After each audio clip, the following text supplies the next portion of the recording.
ဒီနေ့သင်ဆုတောင်းနေတဲ့အရာတွေတကယ်ယုံကြည်ခြင်းနဲ့တောင်းသလားဒီနေ့ပြန်ဆန်းစစ်ရအောင်အဲ့ဒီအရာလေးကကျမကိုရမ်းစကားပြောတာကိုဆုတောင်းနေတယ်တကယ်ယုံကြည်ခြင်းရှိသလားဆုတောင်းပြီးတော့မှအခုချိန်မှာ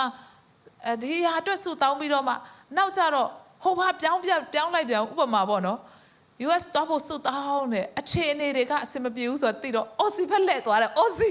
ဆိုဆုတောင်းတယ်ဆက်တော့ပြောတယ်လို့ဘုရားသခင်လည်း US လဲပေးလိုက် Aussie လဲပဲဘုရားလည်းတော်တော်အလုံးရှုံနေမယ်ဆိုတော့တချို့တော့သူတွေလည်းတစုံတစ်ခုအတွက်ဆုတောင်းတယ်ဒါပေမဲ့အခြေအနေတွေကတိတ်ပြီးတော့မှ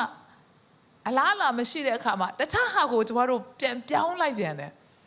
နော်ပြီးတော့မှထပ်ပြောင်းတယ်တခြားဟာပြောင်းလိုက်တယ်နော်တချို့လူငယ်တွေလို့ပေါ့ဒီမိန်းကလေးကိုပေးပါဆုတောင်းနေနဲ့နောက်တစ်ယောက်ပြောင်းလိုက်ပြန်တယ်ပြီးတော့နောက်တစ်ယောက်ပြောင်းဆိုတယ်လို့ဒီလူငယ်တွေပဲမဟုတ်ဘူးတော့ကျမတို့လူကြီးတွေလည်းအဲ့လိုပဲကိုယ့်ရဲ့ဆုတောင်းချက်ကိုတစ်ချိန်လုံးပြောင်းနေတာဟိုပြောင်းလိုက်ဒီပြောင်းလိုက်ဟိုပြောင်းလိုက်ဒီပြောင်းလိုက်နဲ့ဒါကျမကိုယ်တိုင်လည်းဖြစ်တတ်တဲ့အရာဖြစ်ပါတယ်နော်တကယ်ယုံကြည်ခြင်းနဲ့ဖခင်စီမှာတောင်းတယ်ဆိုလို့ရှိရင်ဖခင်သခင်ပေးမယ်ဆိုတာယုံကြည်ရင်ခဏခဏပြောင်းစရာမလိုတော့ဘူးအာမင်ဟာလေလုယာတခါကတော့အမြဲတမ်းကြားဘူးတဲ့အရာလေးကဘာရှိလဲဆိုတော့ရွာတရွာမှာအရန်မိုးခေါင်လုံးလေနော်မိုးရွာဖို့အတွက်ဆုတောင်းကြတာဆုတောင်းတဲ့အခါမှာဘုရားเจ้าမှာမိုးရွာဖို့ဘုရားသခင်မိုးရွာခိုင်းဖို့အများနဲ့သွားဆုတောင်းတယ်ဆုတောင်းကြပေမဲ့တရားမှမိုးရွာရင်စောင်းဖို့ဆိုတာထီးမပါလာကြဘူးနော်အဲ့ဒီမှာအမျိုးသမီးလေးတယောက်မိန်းကလေးတယောက်ကပဲထီးပါလာတာနေကဘာဒီထီးကိုဘာလို့ဖို့ယူလာတာလဲဟုတ်လေငါတို့မိုးရွာဖို့ဆုတောင်းတယ်မိုးရွာရင်စောင်းဖို့ဒီနေ့တကယ်မိုးရွာလာတဲ့အခါကျတော့နော်အံ့ဩနေကြဟာတကယ်ရွာတယ်ဆိုပြီးတော့ဒီနေ့ကျမတို့ဖယားစီမှာဆုတောင်းတဲ့အခါမှာအဖြေရတဲ့အခါမှာဟာဖျားသခင်တကယ်ပေးတယ်ဆိုပြီးတော့ပြန်အံ့ဩနေတာပြောင်းပြန်ဖြစ်တယ်မရတဲ့အခါကျမှဟာတော့ငါဆုတောင်းတာဘာလို့အံ့နေတယ်လဲဆိုပြီးတော့မရတာကိုအံ့ဩရမှာဖြစ်တယ်အာမင်ဒေးဗစ်ယုံကြည်သူနော်သူဆုတောင်းတယ်မရနိုင်တဲ့အခါမှာဖယားစီမှာသူပြောတယ်ဘာကြောင့်မရနိုင်လဲမဟုတ်ဘူးဆုတောင်းတဲ့အခါအတိအကျတောင်းရမယ်နော်သူ့ကိုပြောတယ်မင်းကသူကရုံးခန့်အတွက်စပွဲတွေထိုင်ခုံနေသူဆုတောင်းတယ်ဘယ်လိုစပွဲလဲဘယ်လိုထိုင်ခုံလဲဆိုအဲ့လိုဆုတောင်းတဲ့အခါမှာဘုရားကတိကျပေးတယ်ဆိုတဲ့အတိုင်းပဲနော်တကယ်ယုံကြည်ခြင်းနဲ့ဒီလိုဖြစ်တယ်ဆိုပြီးတော့တကယ်ကိုယုံကြည်ပြီးတော့မှဆုတောင်းတယ်ဆိုရင်ဘုရားသခင်ကပေးတော်ဘုရားသခင်ဖြစ်ပါတယ်ဟာလေလုယာဒီနေ့ကျမတို့အသက်တာထဲမှာအတွေ့အကြုံတွေအများကြီးရှိတယ်နော်တကယ်ယုံကြည်ခြင်းနဲ့ဆုတောင်းတဲ့အခါမှာလေဘုရားသခင်ကလေတကယ်ပဲပေးတဲ့ဘုရားသခင်ဖြစ်တယ်ကျမအတောင်ပြုတ်ပြီးတော့ကိုဝင်ဆောင်တဲ့အခါမှာကျမတို့ဆုတောင်းတယ်တားယောက်ျားလေးရဖို့ဆုတောင်းတယ်မွေးတဲ့အထိကလေး2ယောက်စလုံးတော့ဗါလဲဒီ MC ကရိုက်ပေးတဲ့ ultrasound ကလွဲလို့ကျမတို့လုံးဝအပြင်မှာ ultrasound မရိုက်ဘူးတခါသွားရရင်ကျမတို့လုံးဝ90လေးနော်အဲ့90ပေးဖို့တောင်မရှိဘူးဆိုတော့လုံးဝultrasound တခါမရိုက်ဘူး MC ကရိုက်ပေးတာလည်းမသိဘူးမသေးချဘူးเนาะအဲ့လိုပဲဒါပေမဲ့ကိုကဆုတ်တောင်းထားတယ်ပထမကလေးယောက်ျားလေးယုံကြည်ခြင်းနဲ့တကယ်မွေးလာတယ်ယောက်ျားလေးနောက်တစ်ယောက်မိန်းကလေးလုံးဝကျမတို့ ultrasound တက်ရိုက်တယ်ဆိုတာမရှိဘူးdim တော့ဆိုပိုဆိုးတယ်ကဆရာဝန်တွေက9လ10လဖြစ်ပြီမသေးချဘူးမသိဘူးပဲပြောတာမိန်းကလေးဆိုတော့မပြောချင်ဘူးလေအဲ့လိုမျိုးဖြစ်တယ်ခန်းကြတော့ယောက်ျားလေးဆိုတော့သူတို့နည်းနည်းပြောချင်သေးတယ်ပြောချင်တာပါလဲဆိုအပြင်းမှာတေချာအောင်လို့သွားရိုက်ကြတယ်ကြိုတင်ပြင်ဆင်ကြတဲ့အရာတွေရှိတယ်ဒီယုံကြည်ခြင်းနဲ့ဆုတောင်းတဲ့အရာကိုဘုရားသခင်ပေးတယ်ဟာလေလုယာတခြားအရာတွေလည်းတက်တည်ခံမယ်ဆိုရင်အများကြီးရှိပါသေးတယ်ယုံကြည်ခြင်းနဲ့ဘုရားစီမှာဆုတောင်းတဲ့အခါမှာဘုရားသခင်ပေးခဲ့တာတွေအများကြီးရှိတယ်ခုနကဆောလမုန်တို့တက်တည်ခံတယ်လို့ပေါ့နော်ဆုတောင်းခြင်းတက်တည်တွေရှိတယ်ဒါပေမဲ့ကြုံတွေ့တဲ့အခါမှာအဲ့ဒါတွေမေ့ပြီးတော့မှကိုကဘာပဲစဉ်းစားနေလဲတေဖို့ပဲစဉ်းစားနေ ဆိုတော့ကျမတို့ဖခင်စီမှာဆုတောင်းတယ်ဆိုဖခင်သခင်တတ်နိုင်တယ်ဆိုတာကိုယုံကြည်ဖို့ဖြစ်တယ်အာမင်အဲ့ယေရှုခရစ်တော်ကလည်းတင့်ကိုမေးမယ်ဆိုရင်သင်ဘယ်လိုဖြေမလဲယုံတယ်လို့တော့ဖြေမယ်ဒါပေမဲ့နည်းနည်းစိတ်ထဲမှာယုံတာတော့ယုံတာပေါ့ဆိုတာမျိုးဒါပေမဲ့ဆိုတာမျိုးလည်းရှိကောင်းရှိနိုင်တယ်နော်ဒါကြောင့်ဆုတောင်းတဲ့အခါမှာတဲ့စိတ်နှခွမဖြစ်ရအောင်တန်တရားစိတ်မရှိရဘူးတဲ့နော်ရမယ်ဆိုတဲ့ယုံကြည်ခြင်းနဲ့တောင်းတဲ့အခါတောင်းရမယ်တဲ့အာမင်ဆိုတော့ဒီကမျက်စိကန်းတဲ့နှစ်ယောက်ဆိုလို့ရှိရင်သူတို့လုံးဝတောင်းကြတဲ့ကရမယ်ဆိုတဲ့ယုံကြည်ခြင်းကသူတို့အထဲမှာရှိနေတာအဲ့ဒါကိုရှိမှန်းသိလို့ယေရှုကလည်းပြန်မေးတာဖြစ်တယ်ငါတက်နိုင်တယ်ဆိုတာယုံလားသူတို့နှစ်ယောက်ကလည်းယုံမိုက်သခင်ဟာလေလုယာယုံတဲ့သခင်လုံးဝအကျွမ်းမဲ့သူတို့ယုံတယ်ယုံတဲ့အခါမှာယေရှုကပြောလဲဆိုတော့သင်တို့ယုံကြည်တဲ့အတိုင်းသင်တို့၌မဖြစ်လဲဖြစ်စေတဲ့ဟာလေလုယာသင်တို့ယုံခြင်းရှိသည့်အတိုင်းသင်တို့၌ဖြစ်စေဟုမိန့်တော်မူပြီးလင်သူတို့သည်မျက်စိပွင့်လင်းလေ၏တဲ့အာမင်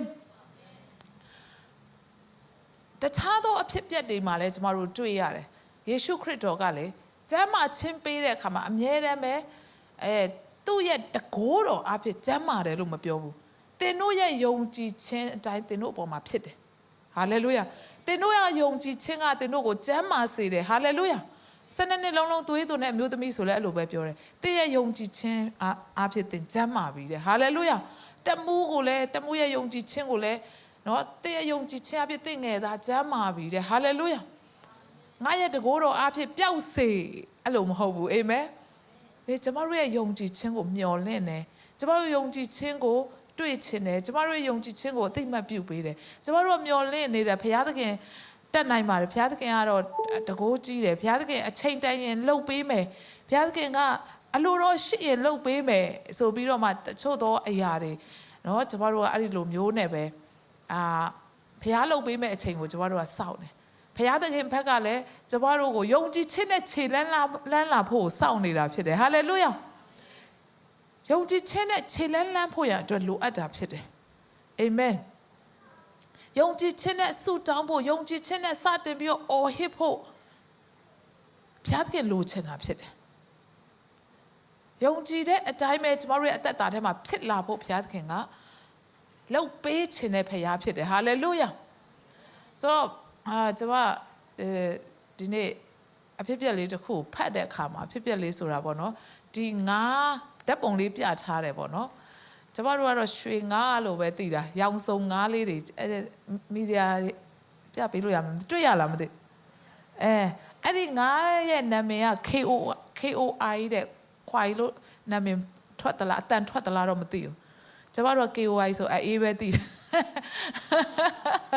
ယ်ဒီငါးနာမည်ပေါ့နော် KOI လို့ပြောတယ်အတန်ထွက်ကတော့ဘယ်လိုထွက်လဲခွာလို့ထွက်သလားဘယ်လိုထွက်လဲတော့မသိဘူးဒီငါးတွေမြင်ဘူးတယ်မလားမြင်မှုတယ်နော်ဆိုအဲ့ဒီငါးတွေကျမတို့ကတော့အလှမွေးတဲ့ငါးတွေရွှေငါးလေးတွေဒီလိုပဲကျမတို့မှတ်ထားတာဒီငါးတွေကအင်မတန်မှထူးဆန်းတာကဘာလဲဆိုတော့သူတို့ကိုထားတဲ့ရေကန်အတိုင်းပဲသူတို့ရဲ့ site ကလေကြီးထွားတာဖြစ်တယ်တဲ့ဥပမာဆိုရင်အိမ်ထဲမှာအလှမွေးတဲ့ငါးကန်ပေါ့နော်ငါးကန်သေးသေးလေးနဲ့ပဲထားမယ်ဆိုလို့ရှိရင်သူတို့က2လက်မ3လက်မအပြင်သူတို့ထပ်မကြီးဘူးတဲ့နော်ပြီးတော့မှသူတို့ကိုကန်အကြီးကြီးပေါ့အလှမွေးတဲ့ကန်အကြီးကြီးတွေနဲ့ပေါ့နော်အဲ့လိုမျိုးအိမ်ပြင်နေမှာပေါ့အိမ်ပြင်နေမှာကျမတို့တွေ့တတ်တယ်လေနော်ပန်းလေးတွေနဲ့ကြာပန်းလေးတွေနဲ့အဲ့ဒီငါးတွေကိုလေဒီလိုမျိုးကန်ကြီးကြီးနဲ့ထားတယ်ဆိုရင်အဲ့ဒီမှာဆိုလို့ရှင်တော့သူတို့က10လက်မကနေ18လက်မထိကြီးတယ်တဲ့နောက်ပြီးတော့မှလုံးဝဘယ်လိုခေါ်မလဲတအားကိုကျယ်ဝင်းတဲ့အိုင်နေပေါ့နော်အဲ့လိုမျိုးအရန်ကျယ်တဲ့ရေရှိတဲ့နေရာတွေဆိုရင်သူတို့က3ပေထိကြီးတယ်တဲ့3 feet နော်3ပေထိသူတို့ကကြီးတယ်တဲ့ဆိုတော့ဒီငါးတွေကသူတို့ကိုထားတဲ့နေရာနဲ့လိုက်ပြီးတော့မှသူတို့ရဲ့ size ကပြောင်းသွားတယ်တဲ့ ဒါကြောင့်မို့ဒီငါးတွေကိုကျမတို့တေးသေးလေးလဲတချို့ငါးတေးသေးလေးလဲတွေ့ဘူးတယ်နည်းနည်းလက်ဆိုင်လေးလဲရှိအကြီးကြီးလဲရှိတယ်နော်ဒီငါးတွေဆိုတော့သူတို့နေတဲ့ပတ်ဝန်းကျင်နဲ့လိုက်ပြီးတော့မှသူတို့ရဲ့ size တွေကပြောင်းသွားတာဖြစ်တယ်တဲ့ဒီနေ့ကျမတို့